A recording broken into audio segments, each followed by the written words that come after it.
오늘 말씀의 제목을 한번 같이 읽어보겠습니다. 함께 읽어볼까요? 시작.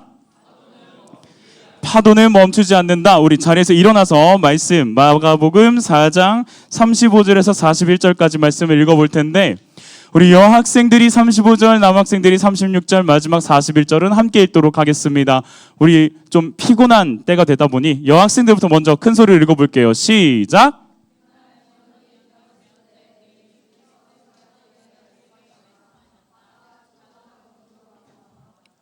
시작.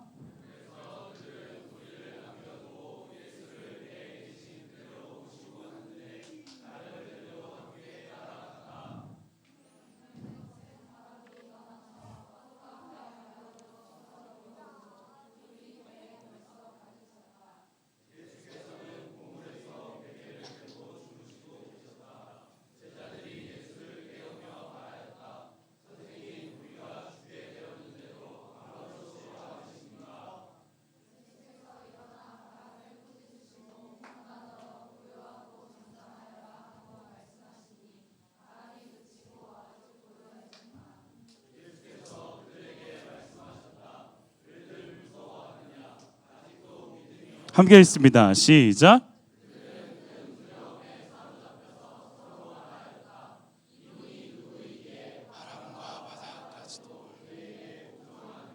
아멘. 자리에 앉겠습니다. 감사합니다. 우리 제가 이번에 수련회를 준비하면서 알게 된 사실이 있어요. 우리 청소년 부서의 남녀 성비가 아주 독특하다는 사실 아세요? 보통 대개는 여성의 비율이 많아요. 교회적으로도 그렇고 청소년 부서는 더더욱 그래요. 근데 우리는 남성이 진짜 많아요. 남성이 1.5배 돼요. 그래서 방금도 목소리 들어보면 남학생들 목소리 너무 좋습니다. 우리 오늘은 파도는 멈추지 않는다라는 제목을 가지고 함께 말씀에 좀 집중해서 한번 가보도록 하겠습니다. 오랜만에 다시 제대로 된 설교로 돌아왔죠. 지난주는 우리가 수련회 토크 콘서트 했고, 사실 오늘까지도 어제 저녁까지도 그 고민했었어요. 괴산 선교 토크 콘서트를 해야 되나? 근데 다음에 기회가 되면 새롭게 하도록 하겠습니다. 여러분, 파도에 휩쓸려 본 적 있으세요? 파도에 휩쓸려 본 경험이 있다. 혹시 근데 이런 거 할 때마다 손들려면 김영쌤 꼭 손들어요. 김영쌤 어떤 인생을 사셨던? 아니 잘못했어요. 김영쌤은 어디까지 휩쓸려 보셨어요? 서핑하다가 요나처럼 바다의 끝까지 내려갔다가 물고기에 먹혀서 이제 납가들어요. 좋습니다. 혹시 뭐 바다에 또 파도에 휩쓸려 보신 분이 계세요? 이게 드문 경험은 아닐까요? 요즘은 이렇게 안전 요원이라고 하죠. 이런 분들이 다 지키고 계시고, 파도가 조금 높다 싶으면 아예 해변에서는 입수 금지를 하더라고요. 수영 금지라는 걸 아예 해버리는데, 제가 중학교 때인가 고등학교 여름방학이었는데요, 속초를 갔을 때는 그런 게 별로 없었어요. 그날따라 파도가 그냥 제 어깨까지, 딱 요 어깨 높이까지 이제 파도가 막 넘실거리는 날이었는데, 처음에는 재밌었어요. 파도가 오면은 점프해서 넘고, 튜브 타고 넘고, 또 이제 튜브 밑으로 빠져가지고도 넘고, 몇 번을 넘으니까 이런 생각이 드는 거야. 별거 아니네. 나 파도 좀 잘 타네. 근데 잠시 뒤에 알게 됐던 게 뭐냐면, 내가 파도를 타고 있는 게 아니라 파도가 나를 가지고 놀고 있었던 거예요. 갑자기 진짜 큰 파도가 하나가 확 덮쳤는데요, 그대로 물속으로 싹 쓸려 들어갔습니다. 위가 어딘지 모르겠고 아래가 어딘지를 모르겠더라고요. 그리고 진짜 공포심은 발이 안 닿는 거예요. 분명히 나는 물속에 들어가 있음에도 불구하고. 그때부터 제 몸은 제게 아니죠. 파도가 알아서 막 이리 굴리고 저리 굴리고 뒤집고 막 던집니다. 세탁기예요. 헹굼 탈수 막 그 안에서 계속 벌어집니다. 몇 초밖에 안 됐는데 이런 생각이 들더라고요. 진짜 이러다 나 죽을 수도 있겠구나. 겨우 빠져나왔어요. 정말 겨우 빠져나와서 알았던 건 이겁니다. 파도는 내가 마음 먹는다고 해서 이길 수 있는 게 아니구나라는 것을 제가 이 파도에 휩쓸려 본 경험을 통해서 느끼게 됐습니다. 여러분, 우리 각자마다 그런 인생의 파도들이 있는 것 같아요. 누군가에게는 시험이 파도고요. 누군가에게는 성적이 파도예요. 누군가에게는 친구들과의 관계가 파도고, 부모님과의 갈등이 파도처럼 밀려오는 친구들도 있어요. 많은 부분, 대부분 우리 청소년 부서 아이들에게, 친구들에게 있어서는 진로, 내가 어떻게 살아가지 이 땅을 이라고 하는 그 미래와 관련된 파도를 매일같이 마주하고 있어요. 그리고 어떤 파도는 도대체 어디서 오는지 모르겠는데 그냥 마음이 너무 힘든 파도들도 있는 것 같아요. 특별한 일은 없는데 마음이 자꾸 깔아앉고요, 하나님을 믿는데 하나님이 어디 계신지도 모르겠다라고 느끼는 그런 파도는 치는데 어디서 오는지를 모르는 그런 파도입니다. 오늘 제목 다시 한 번 더 같이 함께 한 목소리로 읽어봅시다. 시작. 오늘 제목은 파도는 멈추지 않는다라고 적어놨어요. 그런데 본문을 보면 예수님이 파도를 멈추세요. 바람과 파도를 꾸짖으시니까 잠잠해서 조용해졌어요. 근데 제목은 일단 파도를 멈추지 않는다라고 표시를 해놨죠. 갈릴리의 그날 파도는 분명히 멈췄어요. 본문에 나오는 파도는 멈췄는데 생각해 보자고요. 그날 이후로 이 제자들의 인생의 모든 파도가 다 사라졌을까? 아니었어요. 제자들의 모든 인생에 그날 이후로 한 번도 파도를, 이건 지금 뭐 눈에 보이는 이런 바다의 파도지만 우리가 아까 얘기했던 그 제자들의 인생 가운데 느껴질 수 있는 파도들이 없었을까? 그들은 실패했습니다. 두려워했고요. 심지어는 자신이 그렇게 따르던 예수 그리스도, 예수님의 십자가 앞에서 등 돌리고 도망쳐 버렸습니다.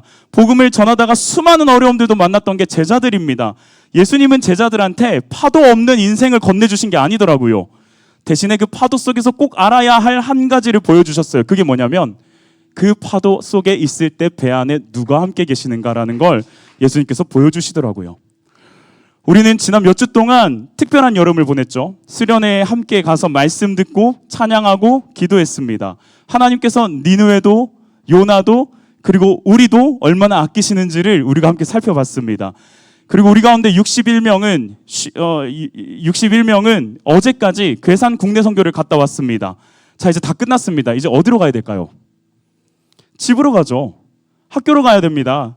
학원으로 가고요. 다시 우리의 일상으로 돌아갑니다. 수련회가 너무 좋았다고 거기 계속 있고 싶다는 이야기 제가 들었습니다. 그런데 우리가 그 수련원에 계속 눌러 앉아서 할 수 없잖아요. 그렇죠? 그렇다면 왜 하나님은 다시 우리를 계속 파도치는 일상으로 보내고 계시는 걸까? 오늘 예수님께서 이렇게 말씀하세요. 바다 저쪽으로 건너가자라고. 오늘 말씀은 딱 두 장면만 살펴보고 끝낼 건데 첫 번째 장면은 이겁니다.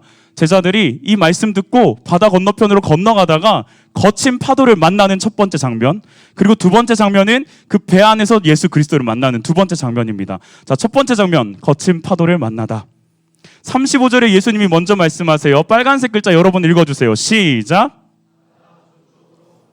제자들이 가자고 한 게 아니에요. 예수님 날도 좋은데 베드로가 갑자기 오늘 날 좋으니까 배나 한번 타시죠 해서 예수님 배 태우고 가자라 했던 게 아니에요. 예수님이 가자고 말씀하셨어요. 말씀으로 얘기하신 거예요. 그런데 그 말씀대로 갔더니 37절에 어떤 일이 일어납니까? 거센 바람이 일어납니다. 파도가 배 안으로 막 넘쳐듭니다. 물이 벌써 배에 가득 차게 되었어요. 이상하지 않아요? 예수님께서 가자고 해서 갔는데 파도를 만나고 있는 거예요. 차라리 그냥 내가 갔는데 파도 만났으면 좀 덜 억울해. 근데 예수님이 건너가자고 해가지고 다 같이 배 타고 건너가다가 파도를 지금 만나게 된 거라고요. 근데 이 파도가 뱃사람들이 많거든요. 지금 제자들 중에는 뱃사람들마저도 너무 당황스러울 정도의 파도인 거예요. 이거 우리가 감당할 수가 없을 것 같은데? 우리도 은근히 기대하는 게 있어요, 여러분. 이런 거예요. 하나님 말씀 잘 들으면 우리 인생 잘 풀리겠지. 기도하면 모든 어려움이 다 피해지겠지. 수련회에서 은혜 받았으니까 이제는 달라지겠지. 그런데 알죠? 꼭 그렇지만은 않습니다. 꼭 그렇지만은 않더라고. 예수님 믿어도 파도가 옵니다. 기도하고 결정했는데도 꼬여질 수 있고요. 잘해보려고 했는데도 실패한 것처럼 느껴질 수가 있습니다. 그럼 여러분 이런 생각을 해주면 좋겠어요. 파도를 만났다고 해서 내가 무조건 잘못된 길에 서 있는 것도 아니라는 거예요. 제자들은 말씀을 거역하다가 파도를 만난 게 아니라 말씀을 따라가다가 지금 파도 만난 거잖아요. 예수님과 같은 배에 있다고 해서 바다가 늘 잔잔한 건 아니라는 걸 보여주는 거죠. 이번 수련회에서도 그런 장면을 제가 목격을 했습니다. 우리 스태프들이 진짜 너무 열심히 일을 잘했습니다. 많은 걸 준비했습니다. 마지막 2주 정도는 이 사람들이 집에 안 들어가요. 교회에 살다시피 하고 있어요. 그렇게 마음 쏟은 이유가 뭔 줄 아세요, 여러분? 여러분이 행복했으면 좋겠다는 생각 때문이었어요. 그거밖에 없었어요. 좋은 시간 만들어 주고 싶어서요. 그런데 수련회 첫날 우리 스태프들도 알고 여러분들 느끼는 친구들 느꼈을 겁니다. 여러 가지 변수가 생기면서 준비한 게 생각대로 흘러가지가 않는 거예요. 그날 밤에요, 몇몇 스태프들의 얼굴부터 새까매지고 정말 마음이 다 무너졌더라고요. 누군지는 얘기할 수는 없어요. 얘기할 수 없어요. 시온이요. 그러니까 진짜 무너졌어요. 저랑 잠깐 대화하는데요, 스태프들이 몇 명 앉아가지고 이런 표현을 쓰더라고요. 우리가 오히려 수련회를 망친 건 아닐까요? 그렇게 열심히 준비했다니까요. 2주란 시간 동안 밤을 새고 하면서 준비했어요. 더 잘해야 했었나? 막 여러 가지 힘든 이야기들을 저한테 토로하는 거예요. 근데 잠깐 후에 이들이 보여줬던 태도가 뭐였냐면 주저앉질 않더라고요. 주저앉질 않더라고요. 누군가는 기도하고 있고 누군가는 자신의 마음을 다시 들여다보고 있었어요. 내가 이걸 지금 왜 하고 있지라는 질문을 하기 시작했어요. 그러고 다시 준비하더라고요. 그 밤에. 그리고 그 다음날 됐을 때 선생님들이 대거 또 투입이 되시더라고요. 같이 함께 하자. 그렇게 수련회가 끝나고 나서 여러분들, 우리 학생들이 저한테 보내줬던 문자 메시지나 카톡을 또 DM을 보니까 정말 많은 친구들이 스텝들의 이야기를 한 거 아세요? 스텝들 잘 들으세요. 근데 오늘 많은 스텝이 안 왔네. 다 약간 바깥에 있군요. 네, 스텝들 잘 들으세요. 이 친구들이 준비해줘서 너무 고맙다라는 표현을 많이 했어요. 애써준 게 느껴졌다라는 말도 너무 많이 해줬어요. 우리 학생들이 스텝들의 마음을 다 헤아리고 알고 있더라고요. 표현해 주더라고요. 우리 스태프들은 첫날 밤에 자기가 왜 실패했는지를 자꾸 돌아보면서 힘겨워하고 있을 때 정작 그 사랑을 받았던 그 감사의 시간을 보냈던 우리 후배들, 우리 귀한 친구들은 우리 스태프들의 실패보다는 스태프들의 사랑을 더 기억하고 있었더라고요. 여러분, 은혜를 받았다라는 건 모든 일이 내 생각대로 다 된다라는 거 아닙니다. 오해하면 안 돼요. 은혜를 받았다라는 건 내 생각대로 다 된다는 뜻이 아니라 중요한 건 파도를 만났느냐가 아니라 그 파도 속에 어디로 가느냐, 무엇이 그 안에 있느냐가 더 중요한 것 같아요. 우리도 그럴 수 있어요, 여러분. 수련회 내내 울면서 하나님, 이제는 좀 다르게 살겠습니다. 그렇게 기도했는데 며칠 만에 그냥 부모님이랑 쌈박질 날 수 있어요. 아빠랑 엄마랑 갈등 일으킬 수 있죠. 필사직생 지금 열심히 하고 있어요. 우리 8일차 이제 뭐 넘어가고 있죠. 필사직생 시작을 딱 했는데 하루 이틀 하고 나서 놓칠 수도 있어요. 괴산에서 우리 친구들 61명의 선생님 친구들이 정말 친절하게 어르신들을 섬겼는데 집에 와보니까 동생이 내 충전기랑 옷을 건드렸어. 그러면 그냥 사랑이 3초 만에 방전이 되는 거예요. 그렇다고 해서 수련회 때 은혜가 가짜입니까? 아닙니다. 그 은혜가 이제는 우리의 일상으로 들어오는 겁니다. 수련회에서는 우리가 같이 모여서 찬양하고 예배하고 말씀을 듣고 예수님을 바라보기에 너무나도 쉬운 환경이었어요. 이제는요, 여러분, 집에서 믿어야 합니다. 교회에서 믿어야 하고 학교에서 믿어야 합니다. 관계가 꼬여질 때, 내 마음이 가라앉을 때, 시험이라는 성적이라는 파도가 막 치고 들어올 때, 내 계획대로 되지 않을 때, 바로 그때가 우리가 그동안 들어왔던 믿음이 이제야 비로소 발현, 나타내야 하는 때입니다. 여러분 기억하세요. 은혜라고 하는 건 우리의 파도를 면제해주는 면제권이 아니에요. 파도 속에서도 내가 버려지지 않는다라는 약속이 은혜입니다. 다시요. 은혜는 파도가 이제 없을 거야, 너의 인생에 아무런 파도도 없을 거야 라고 하는 파도 면제권이 아니라 파도가 있는데 우리가 이젠 버려지지 않았다라고 하는 약속이 은혜입니다. 여러분, 사랑하는 여러분, 제가 선생님들께도 이렇게 고백을 했어요. 지난 겨울 수련회 처음 부임하고 4주 만에 갑자기 수련회 간대. 그래서 쫄래쫄래 따라갔죠. 막 다 준비되어 있어. 난생 처음으로 내가 그렇게 많은 청소년 집회를 다녀봤지만 이니어를 설교자에게 주는 건 처음이었어요. 막 너무 편해. 모든 환경이 다 편해. 선생님들이 진짜 애써서 준비하고 계시고 스텝들이 난리도 아니에요. 전 그때도 시온이었구나. 테이랑 같이 테이 스텝이랑 막 그 팔씨름 하는데 막 그렇게 오버하면서 넘어지는 게, 와, 쟤는 진짜 난놈이다. 막 너무 대단한 거예요. 그 모든 것들이. 그 여러분들이 되게 막 서글서글하게 다 함께 관계를 어색하지만 맺고 있는 거 너무 좋았어요. 겨울 수련을 보면서 이걸 느꼈어요. 아, 우리 공동체 저력이 있는 공동체구나. 힘이 있구나. 이번 여름 수련회를 경험하면서 이걸 느꼈어요. 야, 이제는 진짜 우리가 사랑할 수 있는 공동체구나. 그 사랑이라 하면 여러분은 이미 사랑하고 있어. 내가 그 마음까지 준비가 아직 안 돼 있었는데 우리 공동체를 보면서 하나님, 내가 이제 이들을 좀 정말 내 마음 다해 사랑하고 싶어요라는 고백이 나오더라고요. 그래서 저는 정말이지 여러분의 삶에 파도가 없었으면 좋겠어요. 제가 기도해서 금식해서 정말 노력하고 애써서 여기에 앉아있는 우리 친구들 한 명 한 명, 선생님들, 스태프들 한 분 한 분의 삶에 파도가 오지 않게끔 할 수 있는 능력이 나에게 있다면 나 정말 그거 발현하고 발휘하고 싶어요. 여러분들이 성적 때문에 울지 않았으면 좋겠어요. 여러분들이 관계 때문에 상처받지 않았으면 좋겠어요. 여러분의 나이에 감당하기 버거운 문제들이 있는데 그거 혼자 끌어안지 않았으면 좋겠어요. 우리 청소년 친구들과 선생님들이 저에게는 이제 너무나도 소중한 사람들이 됐기 때문에 가능하다면요, 진짜 가능하다면 여러분 앞에 서서 파도 대신 맞아주고 싶은 마음도 있어요. 그런데 여러분 진짜 사랑하기 때문에 제가 거짓말할 수가 없어요. 파도 옵니다. 무조건 옵니다. 피할 수 없이 옵니다. 절대적으로 옵니다. 안타깝지만 우리 인생에는 저마다의 파도들이 매번 매 순간 매 초마다 찾아올 겁니다. 멈추지 않고서요. 본문을 보세요. 배에 물이 찼는데 예수님 뭐 하고 계시는지 보이세요? 베개를 베고 주무시고 계셨다. 저 성경에 굳이 베개라고 표현해 놓은 게 너무 재밌더라고요. 그냥 앉아서 졸고 계셨다가 아니야. 그냥 본격적으로 난 자야겠다 하고 그냥 정말 퍼질러 죄송해요. 신성 모독은 아니에요. 그냥 퍼질러 자고 계신 거예요. 대놓고 주무시는 거죠. 제자들 입장에서 어땠을까? 아, 지금 잠이 옵니까? 잠이 옵니까? 우리도 그래요. 하나님 저 힘든데 보고 계세요? 나 기도하고 있는데 왜 아무런 일도 일어나지 않아요?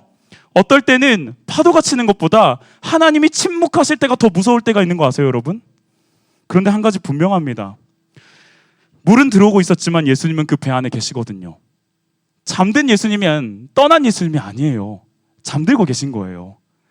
파도가 왔다고 해서 예수님이 여러분 떠나신 게 아니더라고요. 파도는 무조건 옵니다. 절대적으로 우리의 인생마다 저마다의 파도들이 올 겁니다. 근데 여러분의 인생에, 여러분의 삶에, 여러분의 배에 예수님이 계세요. 떠나지 않고 계세요. 비록 잠들어 있는 것처럼 보인다 할지라도요. 그래서 다시 얘기할게요. 은혜는 파도를 면제해 주는 게 아니라 파도 가운데서 내가 버려지지 않았다라는 약속이 은혜더라고요. 첫 번째 장면이 거친 파도를 만나는 거였으면 두 번째 장면은 그 배 안에서 예수님을 만나는 장면이에요. 제자들이 예수님을 깨워요. 이게 안 되니까. 그 진짜 잔뼈가 굵었던 파도를 막 좌지우지할 수 있었던 바람을 막 활용할 수 있었던 뱃사람들인데도 이게 안 되니까 이제 예수님을 깨우기 시작합니다. 어떻게 깨우냐면 선생님 우리가 죽게 되었는데 아무것도 안 하십니까? 라고 이제 갑자기 막 깨워요. 이게 막 멋있는 믿음의 고백 이런 게 아니야. 쉽게 말하면 잠이 옵니까? 죽겠는데 잠이 옵니까 예수님? 그 표현에는 두려움도 있고 원망도 있어요. 그런데 제가 이 제자들의 모습을 보면서 깨닫게 된 게 한 가지 있어요. 뭐냐면 진짜 잘한 거 예수님한테 갔다는 거예요. 예수님한테 찾아갔다는 거예요. 여러분 우리도 그랬으면 좋겠어요. 힘들면은 하나님 저 힘들어요. 두렵고 무서우면 하나님 저 지금 두렵고 무서워요.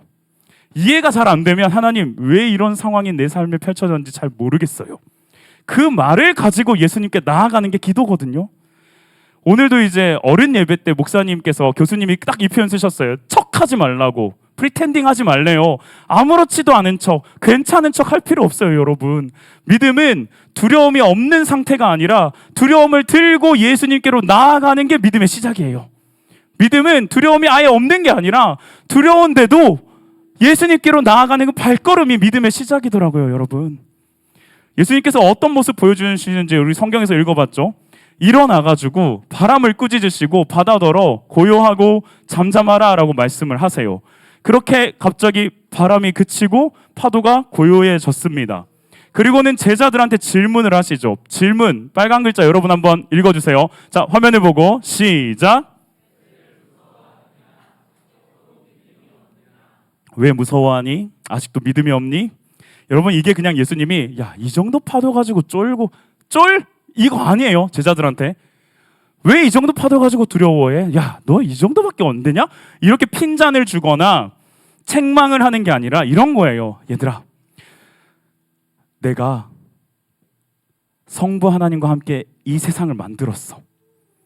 내가 다스리고 있어. 그런 내가 너희랑 같이 배에 타고 있는데 너희 아직도 내가 누군지 모르겠니? 이거 얘기하시는 거예요, 지금. 그래서인지 파도가 잠잠해진 뒤에 제자들의 입에서 나온 질문이 이거죠. 이분이 누구이기에 바람과 바다까지 그에게 복종하는가?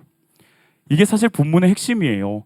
와, 어떻게 파도를 멈췄지? 예수님이 어떻게 파도를 멈췄을까? 지금 그걸 묻지 않아요. 이분이 누구신가를 묻고 있어요. 이분이 누구신가? 파도를 만나고 나서야 비로소 제자들이 예수님을 다시 보기 시작한 거예요. 여러분, 아까도 얘기했지만 믿음은 파도 없는 척하는 거 아니에요. 힘들면 힘들다고 얘기해야 돼요. 무서우면 무섭다고 말해야 돼요. 믿음은 파도를 못 보는 눈이 아니라 파도만 보지 않는 눈이에요. 파도 가운데 계시는 예수를 보는 눈이 믿음이에요. 파도를 못 보는 게 믿음이 아니라니까요. 파도도 봅니다. 그리고 그 배에 함께 타고 계신 예수님도 보는 게 믿음입니다.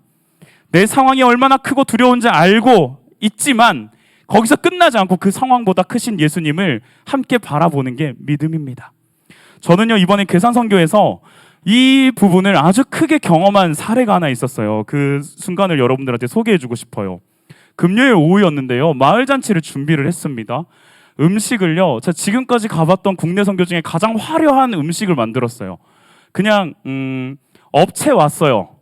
우리 선생님들이 만드신 건데 업체 부를 정도로 정말 화려하고 멋있게 음식을 준비하고 장만했어요. 프로그램 준비했어요. 우리 아이들 진짜 그 부끄럽고 민망한데 막 뒤집어 쓰고 메뚜기 같은 거 막 안경 쓰고 막 춤추고 준비 다 했어요. 온이 어딨니? 막 사랑은 왜 막 그런 노래 막 간드러지게 부르면 사랑은 늘 도망간대. 사랑은 늘 도망간대. 온유에게 막 그래요. 그런 막 노래 부르고 막 무조건이야 막 부르고 막 난리 났어요. 앞에 성재 보여줄 수 없어서 아쉽네. 나중에 영상 한번 따로 준비해 주시면 좋을 것 같아요. 성재가 춘 그 뭐야 할까요? 하여튼 있어요. 내가 몸으로 표현할 수 없어요. 쟤만 할 수 있는 게 있어요. 막 그런 거 보여주고 난리가 났어요. 되게 잘 준비했어요. 다들 땀 뻘뻘 흘리면서 섬길 준비 마쳤어요. 우리 조리팀 선생님들은요 얼마나 전을 많이 붙였는지 지나갈 때마다 명절 냄새가 나요. 알죠? 명절 냄새 뭔지. 명절 냄새가 계속 나는 거야. 이분들은 대체 뭐라고 오셨나 싶을 정도로. 근데 나중에 깔려있는 음식을 보니까 어마무시하게 준비를 했어요. 이제 뭐만 하면 됩니까? 사람만 오면 됩니다. 사람만 오면 돼요. 시간이 됐는데 11시 반에 시작한다고 아무도 안 와. 마을이 조용해. 조금 기다렸는데요. 안 보여요. 우리 팀장님 장지우 선생님 좀 조급하시고 애다르셨는지 목사님 자전거를 타고서 누비기 시작했어요. 엄복동처럼 막 마을을 누비기 시작해요. 자전거 타고. 저도 막 마음이 조급해지고 답답해지기 시작했어요. 이거 어떻게 하지? 왜 이렇게 계속 시간이 가는데 어르신들은 안 보이지? 근데 멀리서 한 분이 오시는데 그 보행부족이라고 아세요? 아예 강아지 유모차 같은 거? 그거 끌고서 떼약볕에 한 분이 천천히 오시는 거예요. 한 분이 오시고 또 한 분이 오세요. 그래서 모두 50명이 아니라 5분 오셨어요. 5분. 처음에는요 그렇게 오시는 분들이 너무 반가웠어요. 근데 바로 이런 생각이 올라오더라고요. 5명? 겨우 5분? 이렇게 많이 준비했는데? 여러분 깔려있는 음식 보세요. 저거 엄청 많았어요. 위에 더 있었어요. 더 가지고 내려올 수 있었어요. 근데 겨우 5? 딱 그때 하나님께서 제 마음에 어떤 마음을 팍 찌르시는 줄 아세요? 야, 겨우? 신영아, 겨우? 너 수련회에서 내내 한 사람을 그렇게 아끼시는 하나님에 대해 계속 말했으면서 도대체 너 그럼 여기 몇 명이 나오면 만족하겠니? 이 마음을 저한테 팍 들게 하시는데요. 할 말이 없더라고요. 아, 그러네. 그랬네. 5명이면 충분하구나. 아니, 5분이나 오셨구나. 그때부터 장면이 다르게 보이기 시작했어요. 선교 대원들한테 부탁했어요. 우리 아이들한테 어르신들 옆에 가서 좀 말씀 좀 들어드리라고. 너무 잘하더라고요. 낯설고 어색했을 거예요. 근데 그 아이들이 가가지고 앉아서 옆에서 무릎 꿇고 앉아서 질문하고 웃고 이야기 들어드리더라고요. 근데 할머니들이 너무 밥을 드시고 싶은데 얘들이 질문하니까 화가 났는지 계속 음식을 애들 입에다 집어넣더라고요. 이렇게 막.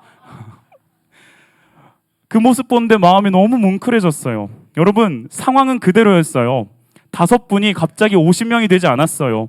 근데 보는 눈이 달라졌어요. 겨우 5분이었는데 이곳에 더위를 뚫고 찾아와 주신 이 5분으로 제 인식이, 제가 바라보는 눈이 달라지더라고요. 믿음이 이런 거예요.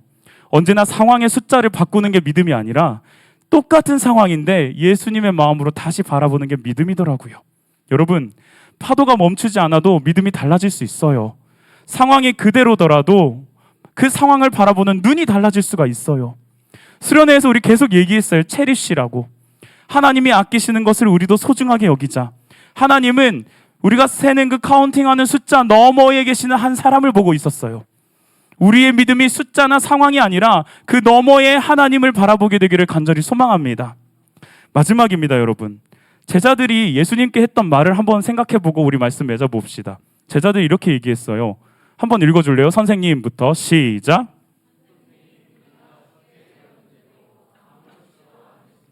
선생님, 우리가 죽게 되었는데 아무렇지도 않으십니까? 사실 제자들이 예수님의 능력만 의심한 게 아니라 지금 이 말에는 예수님의 마음을 의심하고 있어요. 우리한테 관심 없나? 이 사람 봐라. 베개 베고 아주 대놓고 자고 있네. 아직까지 제자들은요, 예수님이 이 땅에 왜 오셨는지를 알지 못하는 상황이었거든요. 그런데 말이죠, 여러분, 복음서의 마지막으로 가게, 마태, 마가, 누가, 요한복음의 마지막으로 나가면 예수님이 이 제자들의 질문에 대해서 어떻게 답변하고 계신 줄 아세요? 선생님, 우리가 죽게 되었는데 아무렇지도 않으십니까? 라고 하는 그 질문에 대해서 예수님은 십자가로 대답하세요. 내가 너희의 죽음을 아무렇지도 않게 여긴다고? 아니야. 니네 살리려고 내가 죽을 거야. 갈릴리에서 예수님은 말씀으로 파도를 잠잠하게 하셨어요. 그런데 십자가에서 예수님은 우리 살리려고 친히 죽음의 파도 가운데로 들어가시더라고요. 저벅저벅. 그러니 우리의 상황과 형편만 봐서는 예수님의 마음이 잘 안 보일 때 여러분 십자가를 봐야 돼요. 십자가. 상황의 변화가 없더라도 환경은 침묵해도 반드시 십자가는 말하고 있습니다. 나는 너를 아끼고 있어. 내가 너를 얼마나 소중하게 여기고 있는 줄 아니? 예수님의 마음이에요. 말씀을 맺겠습니다. 사랑하는 여러분, 오늘 본문에서의 파도는 멈췄어요. 예수님이 멈추게 하셨어요. 눈에 보이는 제자들 앞에 파도. 그런데 제자들의 인생에서 파도가 사라진 게 아니라고 얘기했죠. 우리도 그래요. 이제 방학 끝난 사람도 있더라고요. 개학한 사람들도 있더라고요. 시험이 올 거고요. 관계에 문제가 계속 생길 겁니다. 하나님이 멀게 느껴지는 날처럼 그런 날들이 반복될 수도 있어요. 그때 빨리 너무 성급하게 수련의 은혜는 그때뿐이었네 이렇게 결론 내리지 않았으면 좋겠어요. 여러분, 은혜는 파도가 다시 오지 않는 것으로 증명되는 게 아니라 다음 파도가 왔을 때 내가 누구에게로 시선을 맞추는지, 내가 누구를 바라보는지 거기서 은혜와 믿음이 드러납니다. 할렐루야. 그리고 돌아오는 화요일 우리 고3들 D-100일이에요. 너네 처음 알았니? 알고 있었지? 수능을 준비하는 친구 있을 거고요. 실기랑 면접 혹은 뭐 취업 각자의 진로를 준비하는 친구도 있을 겁니다. 각자 준비하는 길 좀 다르겠지만요. 우리 이제 남은 100일 참 소중하고 중요한 시간을 고3들이 보내고 있습니다. 여러분 믿음 있으면 안 떨릴까요? 아니요. 믿음이 있어도 떨려요. 두려울 수 있어요. 왜? 결과가 아직 보이지 않으니까. 내가 어떤 길로 가게 될지 알 수 없으니까요. 근데 고3들 잘 들으세요. 그리고 나머지 우리 친구들도 잘 들어주세요. 이거는 꼭 기억했으면 좋겠어요. 여러분이 준비하고 있는 시험과 진로 정말 중요한데 그것이 여러분이 얼마나 소중한 사람인지를 결정짓는 건 아니에요. 시험지는 우리의 답안을 체크할 수 있어요. 채점할 수 있어요. 근데 그 시험지가 여러분의 가치를 채점할 수는 없어요. 오늘도 아까 들었던 말씀이 또 마음에 확 생겨서 같이 함께 나누고 싶어요. 그냥 바꿔버리면 돼요. 망가졌으면 바꿔버리면 되는데 굳이 고치고 회복하는 이유가 뭐냐라고 목사님 질문하시는데 뭐라고 답변하는 줄 아세요? 대체가 불가능해서래요. 예수님이 우리가 죄악으로 빠져서 구렁텅이에서 헤어나오지 못하고 있을 때 얘 틀렸어. 딴애 일로 와. 괜찮은 애로 와. 이렇게 하지 않고 그냥 스스로 십자가에 매달려서 죽으셔서 다시 회복시키려고 몸부림치신 이유가 뭐냐면 너네들을 대체할 수 있는 사람이 없기 때문이래요. 저도 마찬가지예요. 저는 그 말씀 듣는데 땡 하더라고요. 왠 줄 아세요? 부끄럽습니다만 하나님 나 지금 이번에 느꼈어요. 여름 성교까지 딱 하고 청소년부를 언제까지 할 수 있을까요? 체력은 고사하고 내가 아이들이랑 잘 소통이 될까요? 하나님 참 자신이 없어요. 부끄러워요. 민망해요. 그런데 그 말씀 한마디가 딱 저에게 야 내가 쓰지 네가 쓰냐? 너는 일단 지금은 대체 불가야. 아멘. 네, 제가 대체 불가한 목사가 되도록 몸부림치겠습니다. 어떤 결과가 나오더라도 고3들 그리고 우리 여기 있는 귀한 친구들 다 하나님께는 대체 불가능한 소중한 사람들이라는 거 기억해 주셨으면 좋겠어요. 그리고 저에게도 우리 고3들은 너무나도 소중한, 우리가 반년 겨우 요 정도밖에 안 봤지만 소중한 사람들이고 또 소중한 사람들이 되고 싶어요. 그래서 이 설교는 끝났어요. 이제 내가 뭘 할 수 있을까 생각해 봤어요, 얘들아. 제가 대신 시험을 볼 수는 없어요. 저는 수학을 안 보는 학교를 갔거든요. 수학 문제 풀면 진짜 엄청 큰일 날 수 있어요. 그래서 이제 대신 시험 칠 수 없고 제가 고3들의 불안을 다 제거해 줄 수 있는 능력도 없어요, 저한테는. 근데 한 가지 할 수 있는 게 있더라고요. 같이 뛰어야겠다. 함께 달려야겠다. 응원하는 마음으로, 기도하는 마음으로 내가 함께 좀 달려봐야겠다. 그래서 돌아오는 화요일부터 수능 있는 11월 19일까지 100일 동안 저는 총 111.9km를 달려보려고 합니다. 111.9km를 달린다라는 건 11월 19일이 수능 날짜더라고요. 그래서 1119km는 도저히 못 달릴 것 같고, 요거는 내가 션이 아니야, 얘들아. 션은 뭐 815에 815km 뛰던데 나는 그거 안 될 것 같고, 일단 111.9km를 100일간 뭐 이렇게 생각할 수 있죠. 뭐 하루에 1.1km 이게 매일 뛸 수 있지가 않아요, 여러분. 세상이라는 게 그렇잖아요. 제가 어떻게든 고3들을 응원하는 마음으로 111.9km 뛰어볼게요. 근데 이게 막 대단한 기록 만들려고 이런 거 아니고 여러분 기억하려고 뛰려고요. 우리 고3들이 책상 앞에 있을 때 저는 그 길 위에서 달려가고 달릴 때마다 여러분 기억하면서 기도할 거예요. 이름 부르면서 기도할 거예요. 이렇다고 여러분 오해하지 마세요. 이게 목사님이 니네를 위해서 뛰는데 니네 공부해야지 이런 부담을 주기 위한 약속이 아니야. 결과와 상관없이 예수님처럼 저도 여러분과 함께 뛰고 싶다라는 약속이에요. 여러분 우리 고3들이 건너는 바다가 얼마나 힘든지 멀리서 그냥 바라보고 얘들아 힘내 간바떼 쿠다사이 이렇게 하지 않겠다는 거예요. 같이 뛰겠다는 거예요. 그리고 이거 고3만의 이야기 아닙니다. 여기 앉아있는 우리 모두에게 각자의 파도가 있다니까요. 파도 온다니까요. 계산 선교 갔다 와서 막 에너지 충전하고 파도 없는 대로 가는 게 아니라니까요. 우리 서로의 파도를 함께 멈춰줄 수는 없는데 적어도 혼자 그 파도 맞게끔 하지는 않을 수 있잖아요. 그래서 우리 청소년 부서가 누군가가 옆에서 파도에 흔들리고 있을 때 쟤 왜 저래? 라고 말하지 않는 부서. 누군가 배에 물이 들어온다고 막 울고 겁먹고 있을 때 너 참 믿음이 없구나 라고 핀잔하지 않는 부서. 같이 물을 퍼주는 부서. 함께 기도하고 서로 붙들어주는 부서. 아까 우리 수련회 영상 마지막에도 보았지만 계속 클립이 아무 말도 없이 돌아갔던 거, 서로가 서로를 위해서 어깨에 손을 얹고 기도했던 바로 그런 공동체, 예수님께로 같이 나아가는 우리가 되면 좋겠습니다. 사랑하는 여러분, 파도가 찾아왔다고 모든 게 끝나는 거 아닙니다. 수련의 은혜도 사라지는 거 아니고요. 배에 물이 들어왔다 하더라도 예수님은 그 배 안에 계십니다. 그러니 우리 삶에 하나님을 개입시키십시다. 예수님께 그 문제 들고 나아갑시다. 어떤 파도든. 힘들면 믿음의 동역자인 선생님, 스태프들, 그리고 옆에 있는 친구들 손 내미세요. 그리고 다시 바라보는 겁니다. 파도만 보지 말고 배 안에 계시는 예수님을 바라보는 그런 저와 여러분이 되길 간절히 소망합니다. 파도는 안 멈춰요. 그러나 예수님도 우리 배에서 안 내리세요. 그게 우리의 소망이 될 줄 믿습니다. 우리 함께 찬양합시다.